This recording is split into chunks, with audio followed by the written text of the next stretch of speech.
కొండని ఆనుకుని ఉండే అందమైన పల్లెటూరది. పంట కాలువకి, కొండలకి, అడవులకి ఎలాంటి కొదవ లేదు. ఆ ఊర్లో అందరూ ఏదో ఒక వ్యవసాయం, కూలి పని చేసుకుంటూ సాగుతూ ఉండేవారు. రాజయ్య కూడా అదే కోవకి చెందిన మనిషి. ఉదయాన్నే నిద్రలేచి తను నమ్మి నూకాలమ్మ తల్లికి దండం పెట్టుకుని సద్ది మూట తీసుకుని బయలుదేరేవాడు. నరసింహమామా, పాలింకా పోయలేదా? రంగబాబాయ్, మొక్కజొన్న అమ్మావా? ఓ సీతక్క, మా ఇంటిదానికి కాస్త ఆవకాయ పెట్టడం నేర్పించు అంటూ దారిలో కనపడి అందర్నీ పలకరించుకుంటూ అడవికి వెళ్ళేవాడు. కట్టెలు కొట్టుకొని మూపులతో ఊర్లోకొచ్చేవాడు. కట్టెలమ్మా, కట్టెలు రావాలమ్మా, రావాలి, త్వరగా రావాలి అని గొంతు చినిగిపోయేలా అరుస్తూ కట్టెలమ్మేవాడు. ఆ వచ్చిన డబ్బు తీసుకుని భార్యకిచ్చేవాడు. భార్య శాంతి ఆ డబ్బుతో రాత్రికి కావలసిన ఆహారం చేసి పెట్టేది. రాత్రి తిన్నాక ఆలుమగలిద్దరూ అరుగు మీద కూర్చొని కబుర్లు చెప్పుకుంటూ ఉండేవారు. ఏందో అయ్యా, ఒళ్ళు హూనం చేసుకుని కష్టపడుతున్నా కూటికి కూడా సరిపోవడంలా. ఏం చేద్దామే, ఎప్పటినుంచో చేస్తున్న పని కదా, మనకి వేరే పని చేత కాదాయి. ఏం చేయాలో అర్థం కావడం లేదు.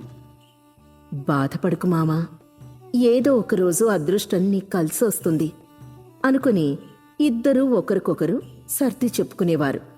ఇలా జరుగుతుండగా ఒకరోజు రాజయ్య ఇంటి ముందు కూరగాయలు పండిస్తూ ఉన్నాడు. వాటికి పాదులు చేస్తూ ఉండగా కృష్ణయ్య అక్కడికొచ్చాడు. రాజయ్య, నీతో ఒక విషయం మాట్లాడాలి. ఏంది కృష్ణన్న? చెప్పు. కట్టెల మోపు ఏమన్నా కావాలా ఏంది? ఆహా, అలాంటిదేమీ లేదు. మరి విషయం ఏంటి? అది బిడ్డ పెళ్లి కుదిరేట్టు ఉంది. కాస్త ఏవైనా డబ్బుంటే చూస్తావా? కొంచెం సద్దబ్బా. నా కాడ ఏడ నుంచి వచ్చాయన్నా. ఈ కట్టెల డబ్బులు కూటికి గుడ్డకి కూడా సరిపోవు అని తన బాధ తాను చెప్పుకున్నాడు రాజయ్య. కృష్ణయ్య కూడా కాసేపు మాట్లాడి అక్కడి నుంచి వెళ్ళిపోయాడు. ఇలా జరుగుతూ ఉండగా ఒకరోజు రాజయ్య అడవిలో కట్టెలు కొడుతూ ఏవో కూని రాగాలు తీస్తూ ఉన్నాడు. చూస్తూ ఉంటే దూరంగా సరస్సు ఒడ్డున కొన్ని ఎండిపోయిన చెట్లు కనిపించాయి. అక్కడికి వెళ్తే కట్టెలు బాగా దొరికెట్టున్నాయి అనుకుని తెచ్చుకున్న చద్దెన్నం, ఉల్లిపాయ తిని సరస్సు ఒడ్డుకి వెళ్ళాడు రాజయ్య. అక్కడ బాగా కట్టెలు ఉండడంతో కొంచెం హుషారుగా పనిచేస్తూ ఉన్నాడు. కొంచెం దూరంలో ఒక చెట్టు వెలుగుతూ కనిపించింది. అరే, ఈ చెట్టేదో వింతగా ఉందే అనుకుని ఆ చెట్టు దగ్గరికి వెళ్ళాడు. తన కత్తితో ఆ చెట్టును నరగ్గానే ఆ చెట్టు నుంచి పాలు కారడం మొదలుపెట్టాయి. రాజయ్యకి ఇంకేం అర్థం కాలేదు. మళ్లీ కత్తితో ఆ చెట్టును నరికాడు. వెంటనే ఆ చెట్టు నుంచి దేవత ప్రత్యక్షమైంది. ధన్యోస్మి మహానుభావా, ధన్యోస్మి అని పలగ్గానే రాజయ్యకి ఏమీ అర్థం కాలేదు.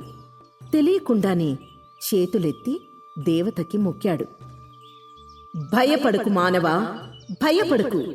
నీ చేతి స్పర్శ వల్లే నా శాపానికి విముక్తి కలిగింది అనగానే రాజయ్య చిన్నగా నవ్వాడు. ఒక మహర్షి తపస్సు చేసుకుంటూ ఉన్నారు. నేననుకోకుండా అతని తపస్సుకి భంగం కలిగించాను.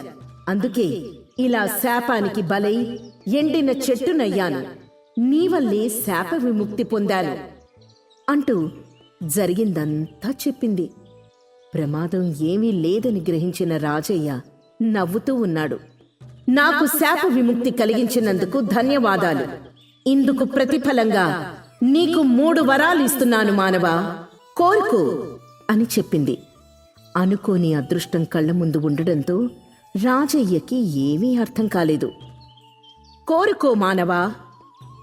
తల్లి, నాకు ఉన్న పలంగా ఏం కోరుకోవాలో అర్థం కావడం లేదు. నాకు కొంచెం సమయం కావాలి. సరే, నీకు కావలసినప్పుడు నమో నమామి అని వరం కోరుకో అని చెప్పి వెళ్ళిపోయింది. రాజయ్యకి పట్టరాని సంతోషం వేసింది. అదృష్టం తలుపు తట్టిందనుకొని రాజయ్య ఎగిరి గంతేస్తూ ఆ మోపులు కూడా తీసుకోకుండా ఇంటికొచ్చాడు. సాయంత్రం అయితే గాని రాని భర్త త్వరగా రావడంతో శాంతి ఆశ్చర్యపోయింది. ఏందయ్యో, ఎంత త్వరగా వచ్చావు? కట్టెలు అమ్మావా? డబ్బులేవి అంటూ చాలా మామూలుగా అడిగింది. కాని రాజయ్య ఏం చెప్పకుండా సంతోషంగా నవ్వుతూ ఉన్నాడు. ఏందయ్యో నవ్వుతా ఉండావు? అదృష్టం తలుపు తట్టింది శాంత. మనకిక్క కష్టం లేదు, అన్ని సమస్యలు తీరిపోయాయి అని పట్టరాని సంతోషంతో చెప్పాడు రాజయ్య. ఏమైందయ్యా ఈరోజు అడవికాడ ఏం జరిగిందో తెలుసా? అంటూ జరిగిందంతా చెప్పాడు. శాంతమ్మకి కళ్ళు తిరిగి పడినంత పనైపోయింది. భార్యాభర్తలు చాలా సంతోషపడి ఏ 3 కోరికలు కోరాలా అని ఆలోచిస్తున్నారు. అయ్యా, ఒక బంగ్లా కోరుకుందామా? బంగ్లా కోరుకుంటే అందరికీ తెలిసిపోతుంది కదా, అప్పుడు కథ మొత్తం అడ్డం తిరుగుతుంది. "ఆ, అవునయ్యా, ఏం చేద్దామంటావు? ముందు 7 వారాల నగలు కొనుక్కుందాం హా, సరేలే అని రాజయ్య కూర్చొని, నమో నమామి, 7 వారాల నగలు కావాలి తల్లి అనగానే వాళ్ల కళ్ళ ఎదుట నగలన్నీ ప్రత్యక్షమయ్యాయి. శాంతమ్మ వెంటనే ఆ నగలన్నీ అలంకరించుకుంది. ఇల్లంతా తిరుగుతూ అద్దంలో చూసుకుంటూ చాలా సంతోషపడింది. అప్పుడు రాజయ్య, శాంత, అప్పుడే బయటికి వెళ్ళి అందరికీ చూపించకు, మెల్లమెల్లగా చూపిద్దాం అని 1కి 10 సార్లు చెప్పాడు. శాంతమ్మ కూడా ఒప్పుకుంది. తర్వాత రోజు ఎప్పట్లానే అడవిలోకి కట్టెల కోసం వెళ్ళాడు. కాని అంత శ్రద్ధగా పనిచేసేవాడు కాదు. కొన్ని కట్టెలు తీసుకొని అక్కడి నుంచి బయలుదేరేవాడు. కొనేవాళ్లతో పెద్దగా మాట్లాడేవాడు కాదు. ఎవరికీ గౌరవం ఇచ్చేవాడు కాదు. ఏంటమ్మా ఇంతసేపు? తీసుకుంటే తీసుకోండి, లేదంటే వదిలేయండి అంటూ ఎంతో కఠినంగా మాట్లాడేవాడు. ఈ రాజయ్య ఎందుకిలా తయారయ్యాడు అని అందరూ ఆలోచిస్తూ ఉండేవారు. ఒకరోజు రాజయ్య అడవుల్లోకి వెళ్తూ ఉండగా చాలామంది ఒకచోట గుమిగూడి ఉన్నారు. అక్కడికి వెళ్ళి ఏం జరిగింది అని అందర్నీ అడిగాడు.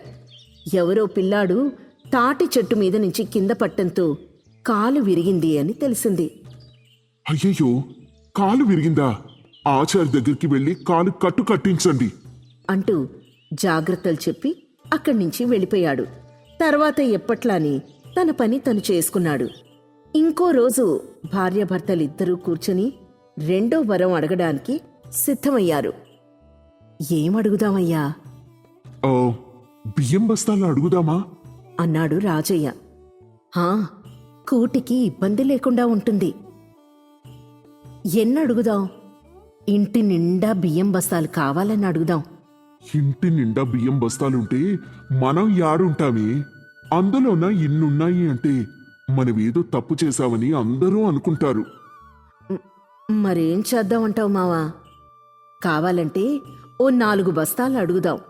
ఇంకా కావాలంటే 3వ వరం ఉంది కదా, అందులో అడుగుదాం అన్నాడు రాజయ్య. సరే అయ్యా అనుకుని ఇద్దరూ కూర్చొని 4 బస్తాల బియ్యం సంపాదించారు. తర్వాత రోజు రాజయ్య అడవిలో తిరుగుతూ కట్టెలు కొడుతూ తిరుగుతూ ఉన్నాడు. 3వ వరం ఏం కోరుకుందాం?